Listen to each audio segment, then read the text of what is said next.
President Donald Trump has signed a slew of executive orders since he was sworn into office on January 20th. Among the directives are some that target undocumented immigrants. Others put diversity, equity, and inclusion initiatives and offices at risk. The Signal spoke with political science professor Sarah Morrell, who offered insight on executive orders. An executive order is a directive by the head of the executive branch, the president, to the executive branch agencies or all of the federal bureaucracy about how they should be interpreting the law going forward. So while Congress passes laws, the executive branch implements the law.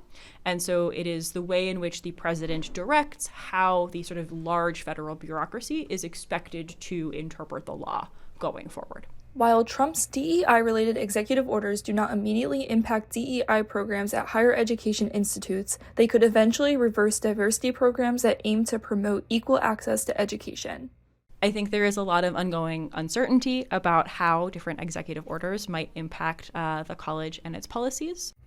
TCNJ President Michael Bernstein declined a request for an interview. However, in a January 28th email, he wrote that, quote, "The college cabinet is closely following announced changes in policy coming from the federal government."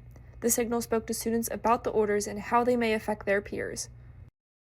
Being a student at TCNJ, we are surrounded by so many other students, and we may or may not know people who are directly affected by these orders. So it's really important that we're cognizant of the fact that these orders have a direct impact on the lives of our fellow peers. Junior and special elementary education major Brandon Bernowski also shared concerns about the directives and how they could impact classrooms. I think it's really disheartening to know that your students won't be able to understand the world as a whole, and they'll only get like a tainted view of what Trump wants to see in classrooms. Bernstein's email directs students to the Dean of Students office for any questions or concerns related to federal policy changes. The president also wrote that if anyone on campus is approached by a federal official, they should direct them to the Office of the General Counsel in Green Hall.